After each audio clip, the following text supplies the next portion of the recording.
Oktubre 23, 2006 Leaning Tower, lambak ng Yosemite. Isang 47 anyos na umaakyat ay nasa 500 talampakan taas mula sa lupa. Mainit ang araw sa kanyang muka, sugatan ang mga kamay mula sa hirap ng trabaho. Sa ibaba, ang lambak ay nababalot ng liwanag ng taglagas. Sa itaas, siya lang at ang bato. Tapos na ang mahirap na bahagi. Ilang araw niyang tinrabaho ang ruta, nalampasan ang mahihirap na bahagi at ngayon kailangan na lang niyang bumaba sa mga nakapirming lubid. Natapos na ang araw, isang simpleng routine na paulit-ulit niyang ginawa ng 10,000 beses. Maliban na lang kung ang susunod na 2 segundo ay ikagugulat ng lahat ng umaakyat sa mundo. Sa ilang araw, babaguhin na ng mga gumagawa ang disenyo ng kagamitan. Pagkalipas ng 18 taon, ituturo pa rin ang pangalan niya sa bawat kurso ng pag-akyat. Sa sandaling nagbago ang lahat, ito ang di kapani-paniwalang kwento ni Todd Skinner. Maligayang pagdating sa extreme. Binago ni Todd Skinner ang rock climbing. Tinawag siyang Michael Jordan ng sport na ito. At sa totoo lang, kapag tiningnan mo ang mga nagawa niya, hindi iyon isang pagmamalabis. Si Todd ay ipinanganak noong Oktubre 27, 1958 sa Pinedale, Wyoming. Ang kanyang ama ay nagpatakbo ng Wilderness School at lumaki si Todd na umaakyat sa mga bato malapit sa Burnt Lake. Sa edad na 11 naakyat niya ang Gannett Peak, pinakamataas sa Wyoming na may taas na 13,804 na talampakan. Isa siya sa mga pinakabatang umakyat na nakatayo sa tuktok na iyon. Pero ang ginawa niya pagkatapos ng kolehiyo ang nagbago ng lahat. Sa edad na 30 nagpasya si Todd, subukan ang isang bagay na akala ng iba ay imposible. Dekada 1980, sumikat ang free climbing. Patuloy na pinapatunayan ng mga umaakyat mula sa iba't ibang panig ng mundo na kaya ng tao ang tila imposibleng mga hamon sa bato. Isang dekada lang ang nakalipas at wala nang mas mainit pa ang revolusyong ito kundi sa Yosemite Valley sa California.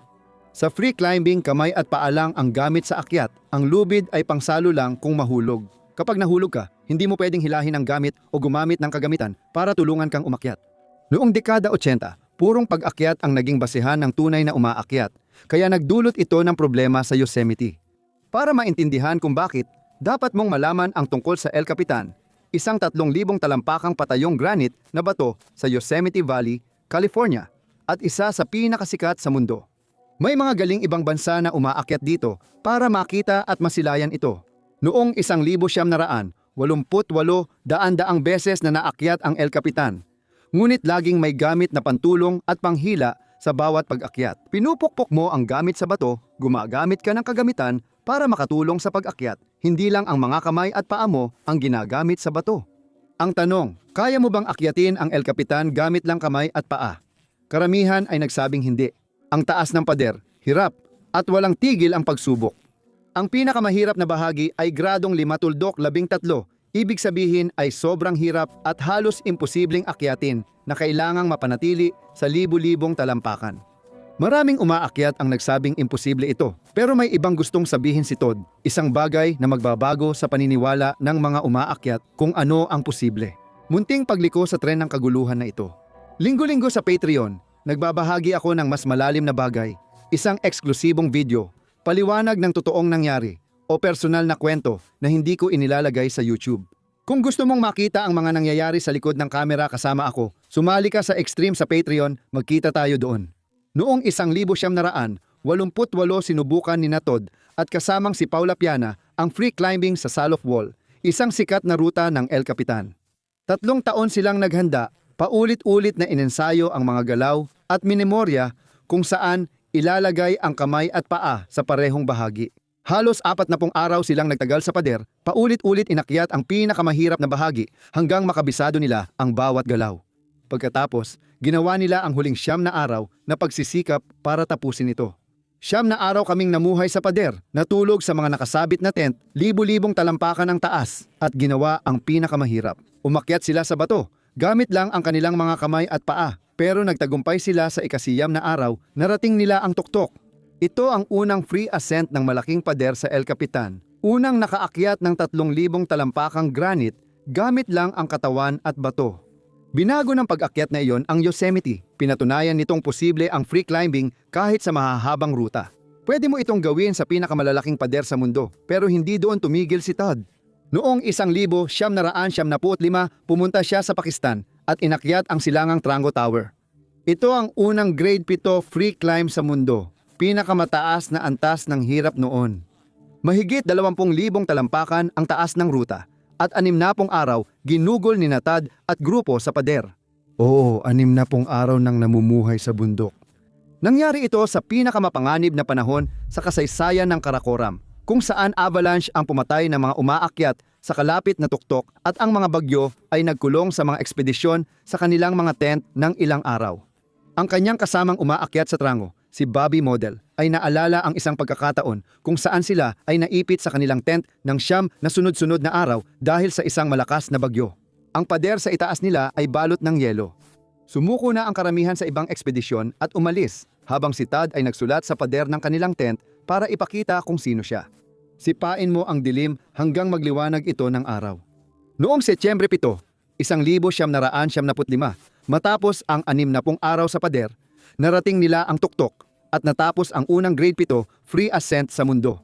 Iyan ang pinakamalalang kahirapan noon sa 20,000 talampakang pader. Eksakto ito sa pinakadelikadong panahon sa Karakoram. Sa karera niya, nakagawa si Tad ng 300 plus unang pag-akyat sa 26 na bansa. Isang lalalaking nabuhay para maabot ang pinakamataas na antas. Mas nauunawaan niya ang panganib kaysa karamihan sa mundo. Lahat ng karanasan at kaalaman niya ay malapit na siyang ipahamak sa pinakamasamang paraan. Oktubre 23, 2006 Lunes ng hapon, mainit ang araw sa ibabaw ng Yosemite Valley. Si Todd ay nakatayo sa Leaning Tower, 500 talampakan sa ere at nakangiti. Sugatan ang mga kamay niya sa pagsiksik sa mga bitak at may tape ang mga daliri. Pagod na pagod siya, pero habang nakatayo sa mataas na pader, kontento siya. Tapos na ang mahirap na bahagi. Ilang araw niyang pinagtrabahuhan ang ruta at ngayon, sa wakas, narating na niya ang tuktok. Kailangan na lang niyang bumaba gamit ang lubid at tapusin ang araw. Ikinoklip niya ang sarili sa fixed line bago bumaba, maririnig ang click ng locking carabiner. Ayos ang setup, eksaktong tulad ng 10,000 beses niyang ginawa noon. Hindi alam ni Todd na may suot siyang bombang pwedeng sumabog anumang oras. Sa loob ng 2 minuto, sasabog ito. Para maintindihan ito, babalikan ko ang ilang araw at ipapaliwanag ang nangyari sa gamit na araw-araw ginagamit ni Todd. Oktubre 11, 2006 na. Si Todd at ang kasama niyang si Jim Hewitt ay naghahanda at nag-aayos ng gamit sa paanan ng Leaning Tower sa Yosemite para sa bagong araw ng pag-akyat. Si Jim, 34 taga California, ay ilang araw nang nagtatrabaho sa rutang Jesus Built My Hot Rod. Matatagpuan ito sa kanlurang bahagi ng Leaning Tower at sinusubukan ni Todd ang unang free ascent. Para kay Todd, hindi ito Everest. Hindi ito minsan lang sa buhay na ekspedisyon, kundi parang pagsasanay o proyektong pinagtatrabahuhan mo. Sa pagitan ng malalaking akyat, inuubos mo ang araw sa paulit-ulit na akyat at baba, pinag-aaralan ang mahihirap na galaw, dala ang gamit at natutulog sa pader sa nakasabit na tent. Mahirap at teknikal ang trabaho, pero ganito na rin ang daan-daang beses na gawa ni Todd sa kanyang karera. At habang tinitingnan nila ang kanilang kagamitan ng umagang iyon, napansin ni Jim na ang belay loop ni Todd ay pudpud na. Hindi lang basta pudpod kundi talagang sira na. Napansin ni Jim na nagkakahiwa-hiwalay na ang webbing, parang sinulid na humihiwalay sa tela. Tinataya niya na 15 o 20% na ang napupudpod. Ngayon, isipin mong ikaw si Jim. Mas bata kang umaakyat, kasama mo ang isang alamat na mas marami pang nakalimutang kaalaman sa pag-akyat kaysa sa natutunan ng karamihan. Sasabihin mo sa kanya na delikado ang gamit niya, pero si Jim, sa kanyang kredito, nagsalita. Binigyang diin ko sa kanya na hindi maganda yon, sabi ni Jim. Tiningnan ni Tad ang loop at alam niyang pudpod na ito. Di ka tatagal ng ilang araw sa pag-akyat sa lubid nang hindi napapansin na nasisira ang gamit mo. Hindi niya binabaliwala si Jim, sabi lang niya, tama ka, may paparating na akong bagong harness. Inamin na order na ang bagong harness. Konting akyat na lang at papalitan na ito. Pinag-usapan pa nga nila ang pag-back up ng loop gamit ang dagdag na webbing para lang makasiguro. Pero habang pinag-uusapan nila ito, wala naman sa kanila ang talagang nagmadali o nag-alala. Ganito ang tungkol sa harness. Ang climbing harness ay may ilang bahagi. Mayroong sinturon na pumapalibot sa baywang mo, mga loop para sa hita na pumapalibot sa mga hita mo, at mga nag-uugnay sa dalawang bahagi na iyon. Sa harap ay may webbing loop na tinatawag na belay loop na siyang pinakamalakas na bahagi ng bagong harness. Kayang buhatin nito ang lampas 6,000 pounds ng puwersa, mas mabigat pa sa katawan mo at sa lakas ng matinding pagkakahulog. Ginawa ito para matibay, kaya kahit magamit ng 15 o 20 beses, dapat kaya pa ring humawak. Dapat kaya pa rin nitong buhatin ang mas mabigat sa tao. Ginagamit na ni Todd ang harness ng ilang araw. Umaakyat, bumababa at nagrarapel siya gamit ito nang walang naging problema. Nagdesisyon silang umakyat kahit delikado dahil sa tingin nila'y makatuwiran ito. Parating na ang bagong harness, ilang araw na lang. Hindi na namin ito muling pinag-usapan, ayon kay Jim. Pero ito ang totoong nangyayari sa belay loop ni Todd na hindi nila lubos na naintindihan. Para makabalik sa taas ng mga lubid araw-araw, gumamit si Todd ng mga mekanikal na gamit na tinatawag na ascender. Kumakapit ang mga ito sa lubid at dumudulas pataas. Kaya pwede kang umakyat nang hindi kinakailangang hilahin ang sarili mo. Magkahawak kamay at nakakabit ang dalawang ascender ni Todd sa harness niya. Ang paglusot ng webbing sa belay loop ay tinatawag na girth hitch. Kumuha ng webbing, ipinasok sa sarili at humigpit. Pag nagkabit ka ng gamit sa belay loop ng ganito, hindi na iikot ang loop at mananatili itong nakalak sa isang pwesto. Kaya ganito ang nangyayari. Si Todd ay umaakyat ng libu-libong talampakang lubid ng ilang araw. Ang mga ascender ay nakakabit sa belay loop niya. At sa bawat pag-akyat, paulit-ulit na kumikiskis ang mga ito sa parehong bahagi ng loop. Parang lubid na paulit-ulit pinapuputol ang isa pa. Libu-libong beses araw-araw. Mas malala pa, kadalasang natatago sa ilalim ng leg loops ng harness ang nasisirang bahagi. Kaya hindi mo agad ito nakikita kapag suot mo. Kailangan mong tanggalin ang harness at suriin ito para makita kung gaano na ito kalala. At dahil sa araw-araw na pag-akyat, ang tuloy-tuloy na pagkiskis ay unti-unting pinuputol ang webbing, hibla kada hibla, sinulid kada sinulid. Sa susunod na 4 na araw, nagtrabaho pa rin sina Todd at Jim sa ruta, Oktubre 20, 21 at 22. Umakyat, bumaba, nagbuhat ng gamit. Sa bawat talampakang inakyat ni Todd nang di niya nakikita, mas maraming hibla ang napuputol na bumabalik sa Oktubre 23, 2006. Tapos na si Todd, si Jim ay mas mataas sa ruta. Natapos na nila para sa araw na iyon. Bukas babalik sila para ipagpatuloy ang pagtulak sa unang free ascent. Hinahanda ni Todd ang rappel niya, muscle memory na lang sa puntong ito. I-clip ang device sa lubid, ipasok ito, ilock ang carabiner, i-click ang lahat. Eksaktong paraang nagawa niya ng 10,000 beses. Bago sumandal si Todd, lumipat ang bigat niya mula sa mga paa niya papunta sa harness at biglang naputol ang loop. 1 segundo, ligtas siyang nakarapel. Sa susunod na segundo, nahuhulog na siya sa 500 talampakang bukas na hangin. Maiisip ko lang kung ano ang naisip ni Todd sa sandaling iyon. Ang biglaang pagkaunawa na may mali, isang kisapmatang pag-intindi. Pagkatapos, wala na siyang magagawa. Nahulog si Todd ng 500 talampakan sa mga bato sa paanan ng Leaning Tower at agad siyang namatay. Pagdating ng mga tagapagligtas kinahapunan, nakita nilang nakahandusay si Todd sa mga bato at nandoon pa ang ebidensya ng pangyayari. Ang kanyang rappel device ay tama pa ring nakakabit sa lubid, nakakandado pa rin ang locking carabiner. Ayos naman ang lubid. Matibay ang anchor sa itaas. Bawat bahagi ng sistema ay gumana ng perpekto, maliban lang sa belay loop. Kinabukasan, nakuha ng mga ranger ang natira nito sa mga halaman sa paanan ng pader. Nang masusing suriin nila, nalaman nila kung ano talaga ang pumatay sa isa sa pinakadakilang climber. Pudpod na ang webbing sa pinagputulan dahil sa lingguhang pagkiskis ng mga hibla. Unti-unting nabubuo ang ganitong sira, hindi halata, hanggang sa hindi na kayanin, lalo pa kung 4 na araw kang umaakyat. Pagkatapos may magsabi at ituro na, hindi maganda yan, kung tutuusin. Nang marinig ko ang kwento ni Todd, naisip ko agad na ito'y klasikong halimbawa ng labis na kumpiyansa. Isang alamat na inakalang lampas na siya sa basics. Sobrang galing sa pag-akyat kaya tumigil ng sundin ang sariling safety rules.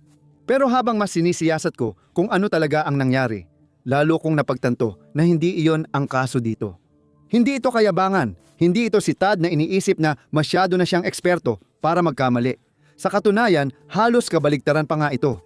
Noong Oktubre 19 nang ipakita ni Jim ang pudpod na loop, hindi siya pinansin o dinepensahan ni Todd. Hindi niya sinabing alam ko ang ginagawa ko o huwag mag-alala, ang sabi niya lang, tama ka, may paparating na akong bagong harness. Inamin niya ang problema. Na-order na niya ang pamalit at alam niyang kailangang ayusin iyon. Napag-usapan din ang dagdag na webbing bilang backup. Hindi ito mga kilos ng isang taong iniisip na hindi siya matitinag. Ang nangyari ay mas banayad at, sa totoo lang, mas makatao. Sinuri nila ang luma at pudpod na loop at nagpasya. Matagal nang maayos ang harness. Parating na rin ang bago. Kaunting akyat na lang. Kaya ng dating loop magbuhat ng 6,000 libra.